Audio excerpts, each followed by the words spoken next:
So can I get a very warm virtual welcome to the stage for Elliot? Okay. I need to unshare my. Should I unshare my screen, Elliot, yes, and you can reshare unshare it? your screen and I'll reshare mine. Brilliant. Thanks for that, Marilyn. What an incredible journey you have been on. I'm going to quickly take a glance and see everyone's faces before I share my screen. Hello, lovely to see everybody. So many beautiful. Hello, Pat. Glad you made it on in the end. Hello, Peggy. Nice to see you. Hello to everybody, basically. Right, let's share the screen. So today's a mixture.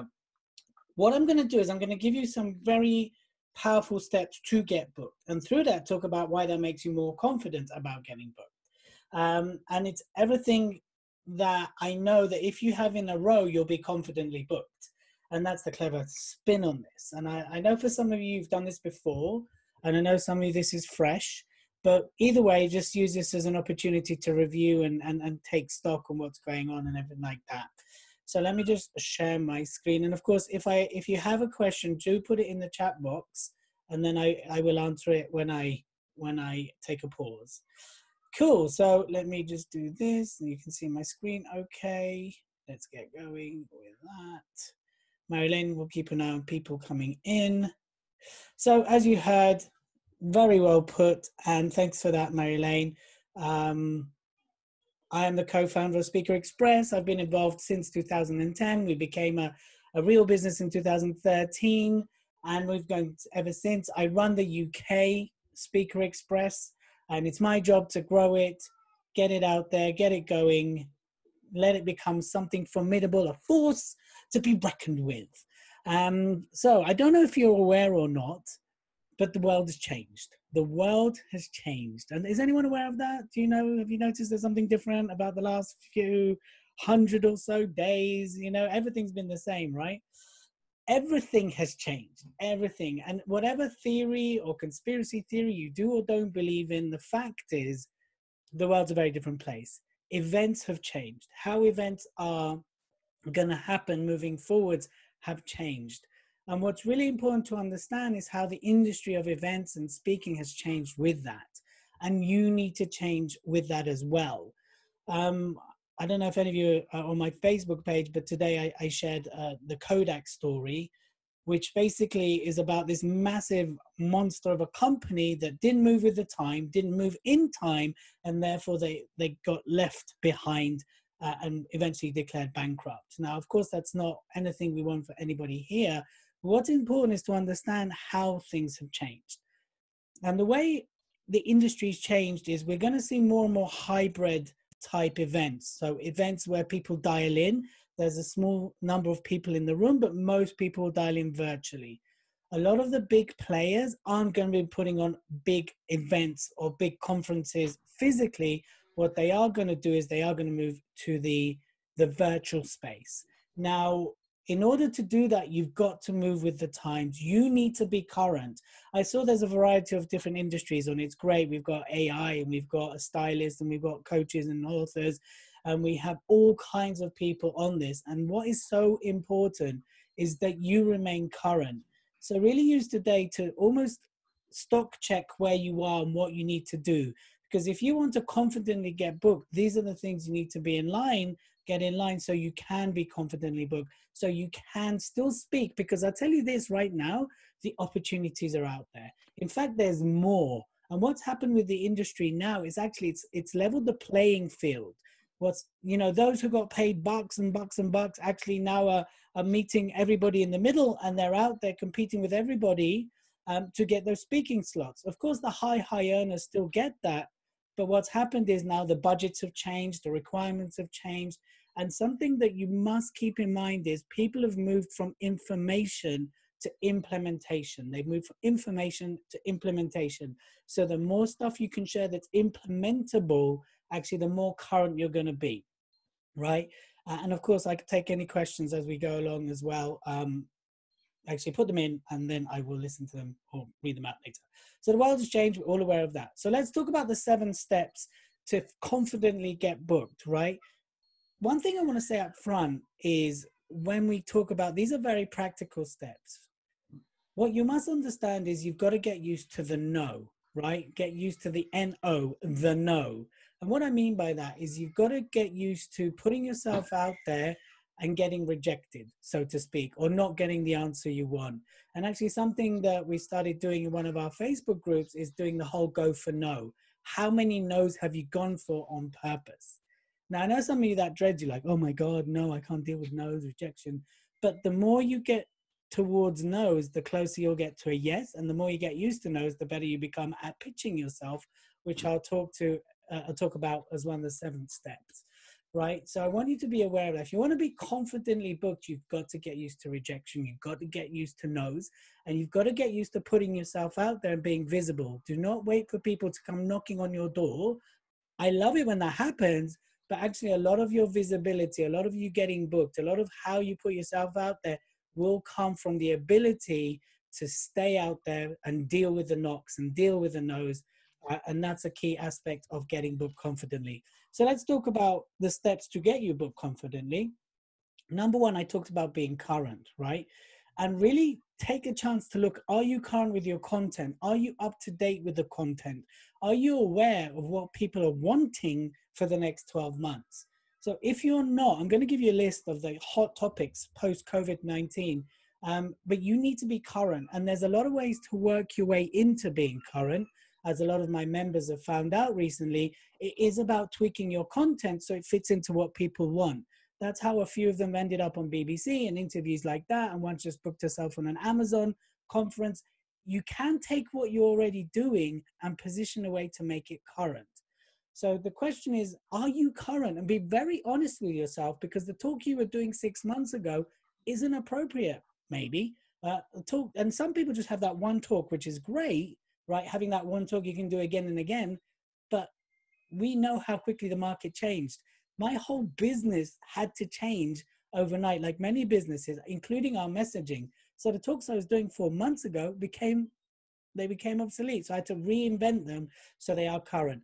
These are the key topics that are currently what people are looking to get booked on, what people are looking for talks on. These are the trends, the consumer trends that people are looking for speakers on. So can you slot yourself in there?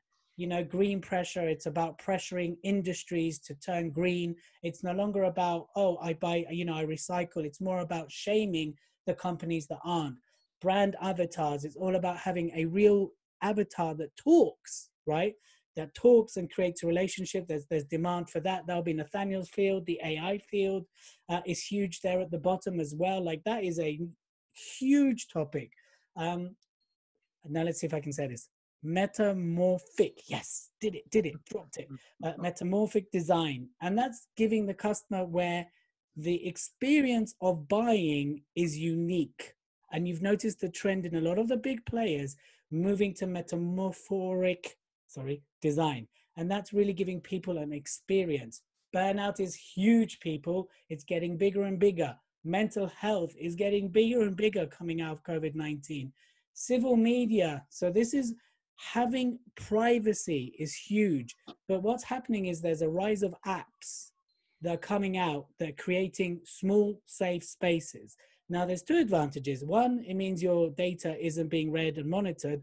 2, it means that criminals and people like that have a very safe space to communicate, right? But that's something you could be talking about. Digital leadership is huge. 2 days ago, I got off the phone to one of the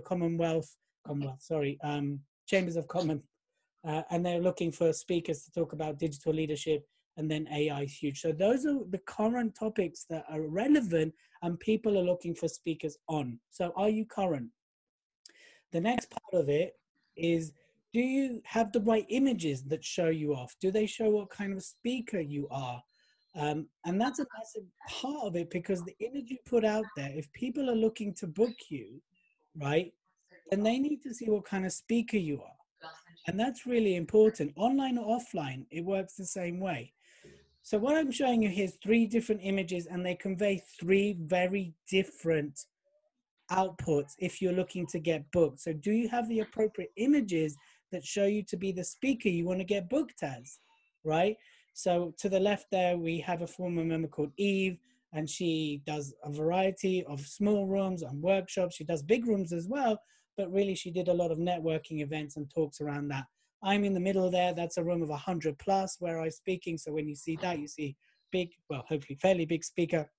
And then Ash, one of our other members, that's a huge room. That's 500 plus. So it's really important to have the right image that portrays the right speaker that you are. And a lot of people get this wrong. You know, you sitting there by a tree doing yoga might not be the right image if you want to get booked for various rooms or various sizes. Now, even though we're going virtual, now they want to know that you can handle a big room of virtual, that you're engaging, that you are the one that can deliver value. So again, I've done various virtual events recently, one of them in front of 25,000 people, and they want to know you can engage the audience. They want to know when you're doing 100 plus that you'll know how to pull people in and keep them engaged. So all this matters, and it does come down to images as well. The footage you have out there, again, is it current? Does it show you off in the right way? Yeah, do you have footage? If not, there's something very simple you can do, is record a 90-second pitch that pitches yourself. But, you know, it's got to set the context. It's got to be relevant. It's got to show your expertise and your credibility. If you want, you can have humor. You know, I used to be very funny. Then I became a dad. And then all my jokes became dad jokes. And then I can't dance either anymore.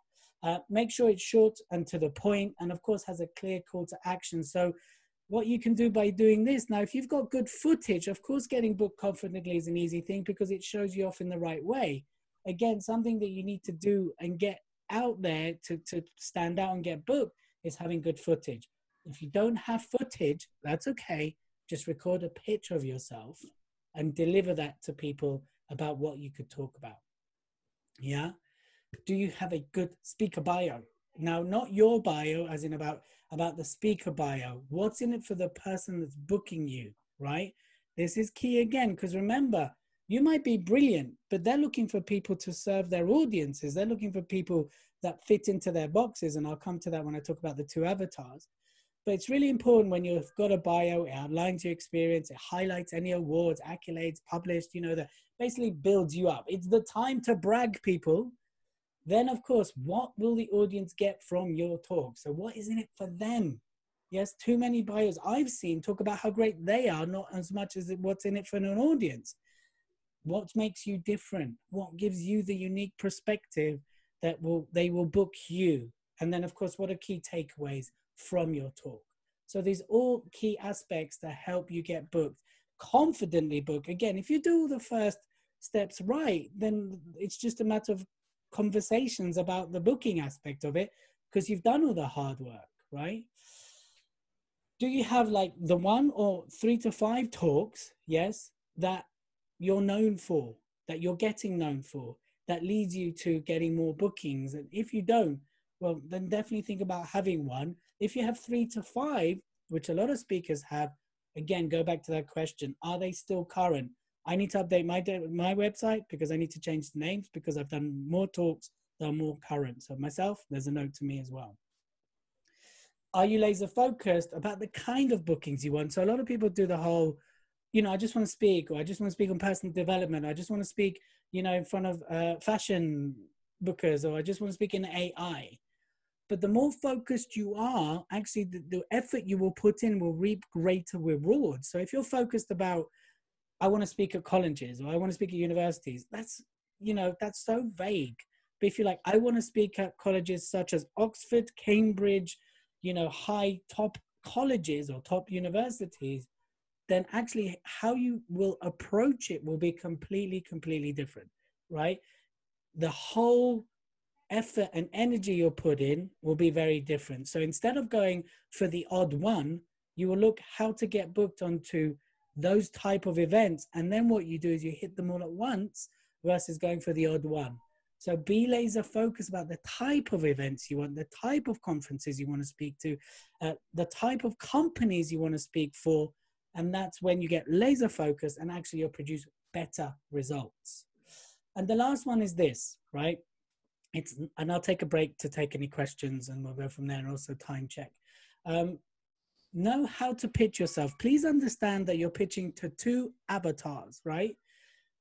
The first avatar you're pitching to are people that run events and have communities. So they want a speaker that will add value to a community. And then you have to have a discussion whether you can sell or not, whether you get paid or not. But they have communities and they bring in speakers to serve that community. The second avatar is people that run big events, virtual events or actual events, and they have boxes that they need to fill, and they have speakers that they need to be on theme. So the more you come across as the expert in the ready package, the more they'll slot you into that, the more you are serving that conference. And then it's about negotiation of the fee. But understand that how you pitch to the first one is different to how you pitch to the second one. How you pitch to the first one is about a conversation with that person that owns the community and talking about how you serve them, what's the right relevant talk.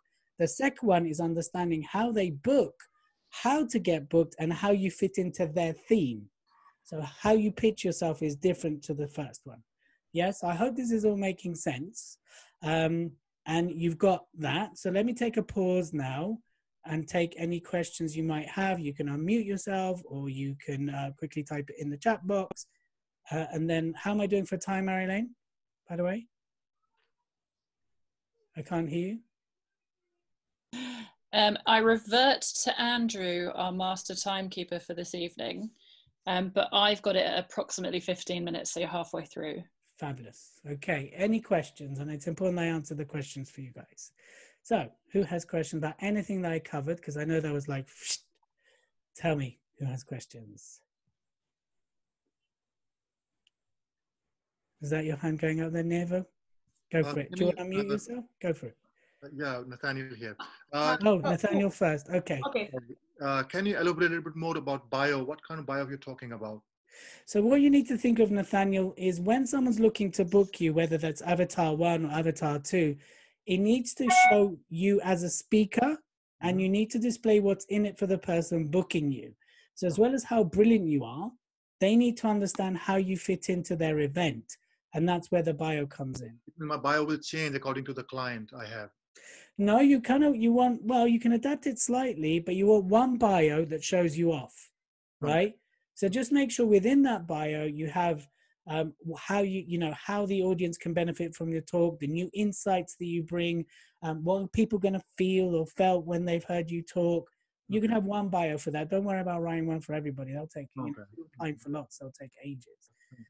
Does that make sense? It's a lot of what's in it for the person booking you. Okay. Yeah? Yeah, thanks. Cool. Yes. Is it, how do I say that? Nevo? Yes. Hi, everyone. Hey. Yes, I was just sort of slightly unclear about the avatar. So yes. I've just heard you mentioned just now, bio avatar, how I'm completely lost. Okay, so avatar is another word for your ideal market or your ideal audience, right? So an understanding that you have two of them when you're pitching will help you clarify how to pitch. So what is it you speak about? Personal presentation, image, and styling. Right. So when you have, let's say, someone that has a community, that they put on events for weekly or monthly, and they have a community of stylists, and you're brought in as a speaker, the way you would speak to that person is you would probably say, look, I'd love to speak to your community. Let's talk about what serves them best, right? And you'd have a conversation. You go, here's the talks. Which one would you like? And then you'd have a conversation of whether you can sell or not, right? Or you get paid or not.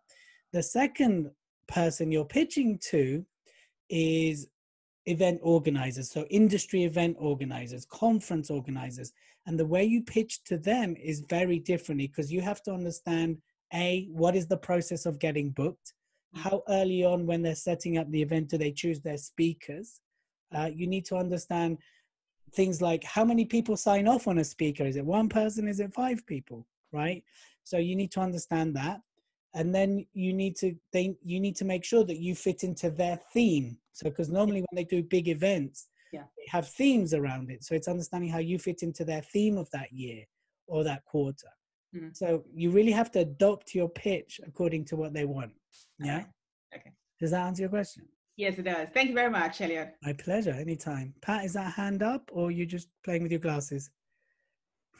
Okay. I keep catching you out because I did that in the other event. Any other questions, people, about this, what I've gone through? Tom, are you going to ask a question? As you seem to be unmuted. Can't see him though. While Tom thinks about it, can I just check them when it comes to the brand avatars that you mentioned as one of the trending topics? Yes.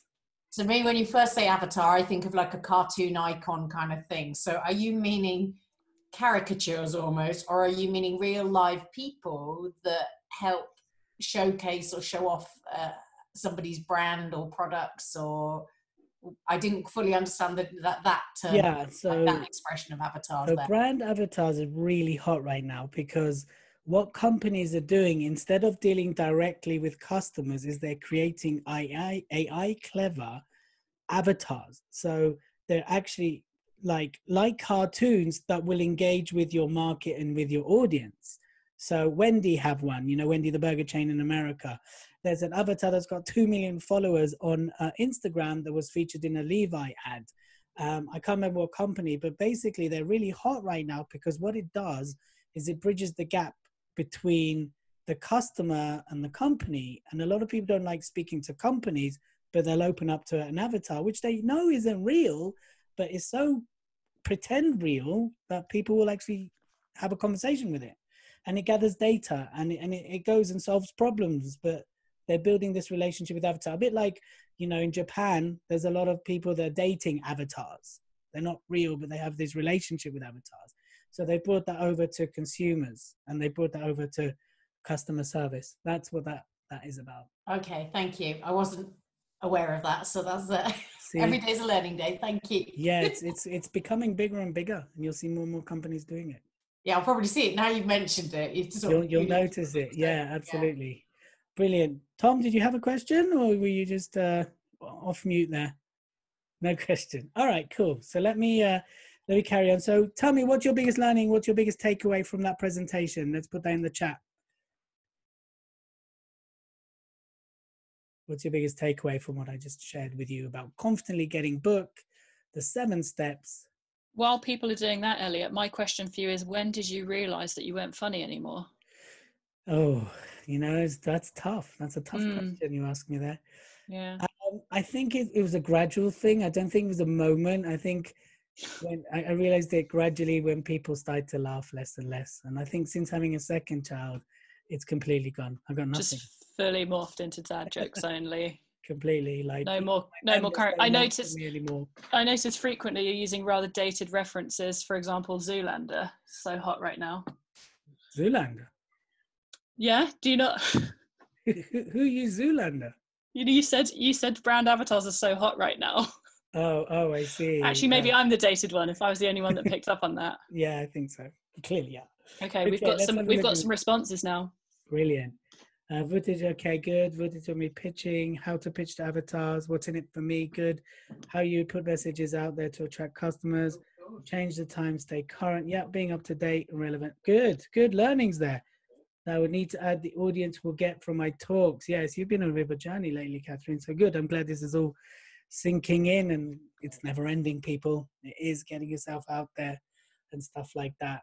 Can you see how when you get these in a row, how much more confident you are about getting booked? Can you see if you have all of these items, then actually confidence is a lot higher? Could you see why I'm approaching it that way? Yeah. Fabulous. Okay, good. So let's do this then. I will go back to sharing the screen. So I just want to take, you know what? Yes, let's do it. Cool. Let's share the screen. So here we go. So I just want to tell you how you can carry on with us just loosely. And then if you want to have a conversation with me about how we could work with you, and then we're going to hand over to the members and they're going to take over. And then it's all over to the members for tonight. And there will be, I'm sure Mary-Lane's going to talk about this, but there will be an option for members to do a 60-second bit of speaking. Only if you have to, no one will make you. Non-members, the options for non-members. Yes. So the way you carry on with us, if you like what you heard and you want to have a signature talk and you want to understand a lot more about the speaker's method, about getting booked, about confidence, is Speak Influence Sales Sessions. And that's where everybody began, so to speak. And what we do there is we work with you for half a day and we go through each area. As you've heard already, we go through confidence, how you communicate your brand message, what does the signature talk look like, how do you get booked, how do you pitch and sell, and of course, how do you raise your profile as well. What we really want to do is take you on this journey. So wherever you are on this, you could be right at the beginning, or you could be towards the influence already. It doesn't matter in that respect, because the speaker's method helps take you to the next level, regardless of where you are on this journey.